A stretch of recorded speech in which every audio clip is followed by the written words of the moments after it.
Britain and France have one of the world's oldest and proudest rivalries. They're friends now, but it took centuries of conflict before they got there. But what if Britain and France weren't rival countries, but the same country? For a few chaotic days in 1940, that's exactly what the British and French governments tried to make happen. In this video, we'll see just how close Britain and France came to joining together in what would have been one of the world's most unlikely but powerful unions. After Napoleon's defeat in 1815, relations gradually improved. By 1904, the Entente Cordiale settled outstanding issues between the countries, and with the First World War, they became stalwart allies. This remained true after Versailles, and got more true with Germany's reawakening in the 1930s as war loomed. The idea of an Anglo-French union first popped up. There were a few calls for it as early as 1938 as a way to deter Germany. After the war broke out, these calls became more common, and the countries did take some steps for closer cooperation. They formed a Supreme War Council to coordinate strategy in September 1939, followed by a council to direct economic cooperation in 1940. By March, the two countries were in talks to coordinate their vast colonial empires to help each other's war efforts. The idea of a true union was still a novel idea, and one that was seen only as a peacetime solution. As late as February 28, 1940, the British Foreign Office was playing with the plan as a post-war project. In a memo, Sir Ormsar Grant floated a union as a way for Britain and France to act as a combined counterweight to Germany. The British would have to give up some sovereignty to this new union, but the Foreign Office was confident that they had a few years to educate or use propaganda on the British public to make them accept the idea. It was a given that such plans were for after the war, as a sign of their shared commitment to end the war together. Both nations agreed on March 28, 1940 that neither one would seek peace with Germany alone. There would be a united front until the end. Like most plans, it did not survive contact with the enemy. German troops burst over the French border on May 10, 1940. The French army crumbled unprepared for the speed, scale, and sophistication of the German advance. Within weeks, the writing was on the wall. On June 11th, with the Germans bearing down on Paris, the French cabinet, headed by Prime Minister Paul Renaud, informs the British that France's armies were exhausted and they didn't have reserves ready to turn things around. Churchill urged them to dig in at Paris, but Marshal Philippe Pétain, head of the French armed forces, replied that turning Paris into a ruin wouldn't change anything. Already, the prospect of an armistice was being talked about.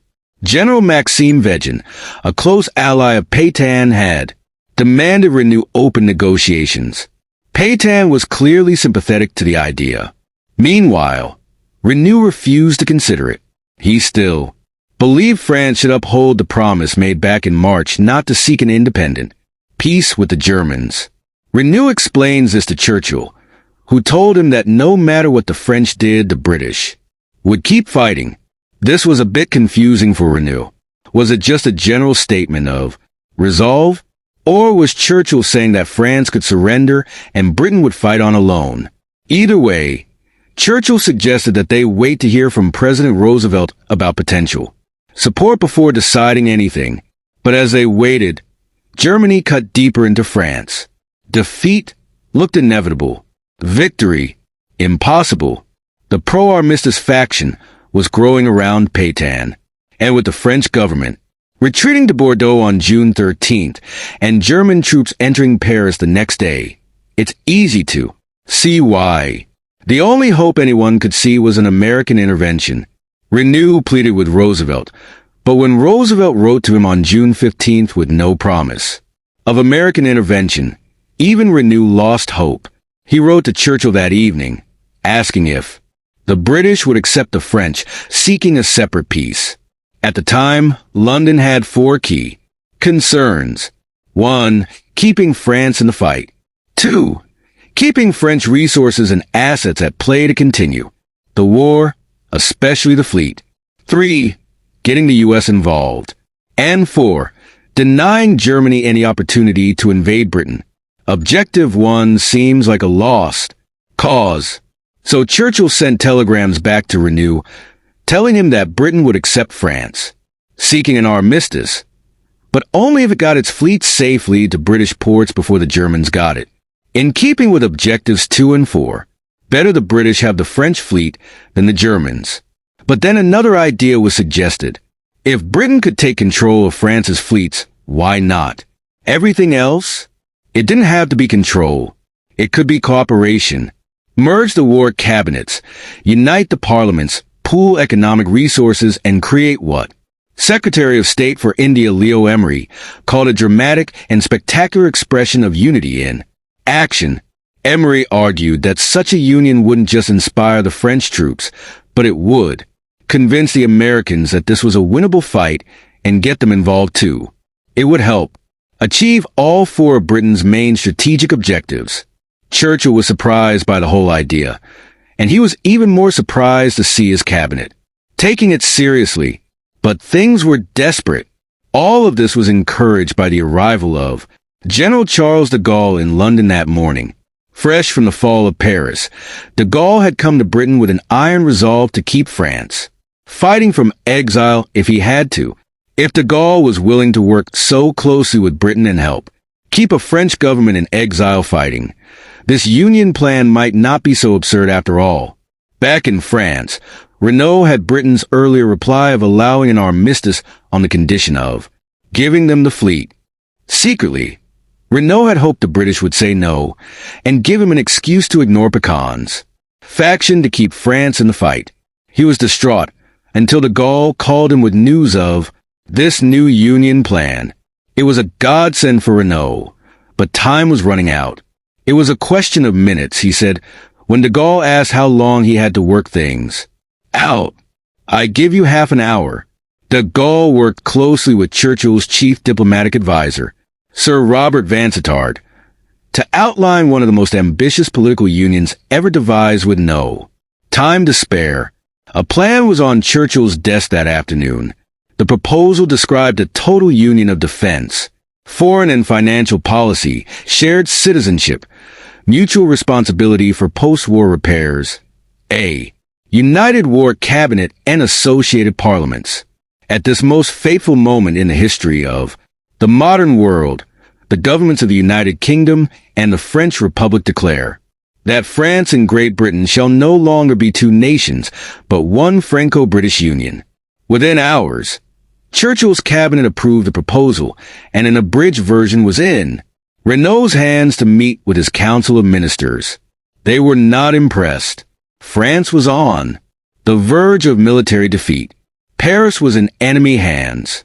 So when the Prime Minister appeared with an insane plan to unify with Britain, with no ideas of how to deal with the actual military crisis unfolding across the country, they were baffled. In truth, Maxime Weygand's spies had learned of the plan before the meeting. He thought it was ridiculous and had already turned several ministers against it before Renaud even mentioned it. When Renaud brought his proposal, those who weren't stunned in shock were already his enemies.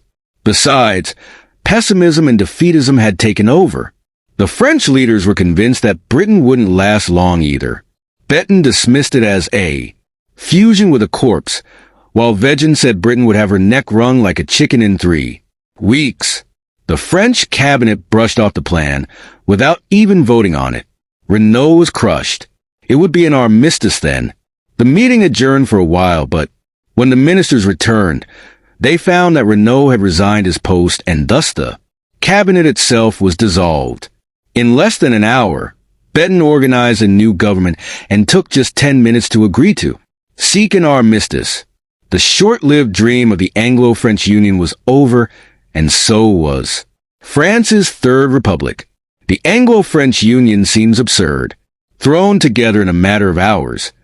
The plan was ambitious and transformative, with no real thought put into how it would actually be done. The French cabinet's reaction, after all they didn't even vote on it, would suggest it was too absurd to ever be a reality. However, later, investigations and interviews with the members of Renault's cabinet reveal something fascinating. Had Renault put it to a vote, the plan might have actually won. Bétain and Vegin's factions, already primed to oppose the plan, came out swinging to condemn it, giving Renault the impression that most cabinet members opposed it. That's why he never bothered with a vote. In reality, most cabinet members needed time to think. We'll never know what would have happened had Renault forced a vote instead of resigning. Would the Union have ever been implemented? Would it have outlasted the war? Who can say? What we can say is that for a few days in June 1940, Britain and France came shockingly close to setting aside their 1,000-year rivalry to join under the same flag.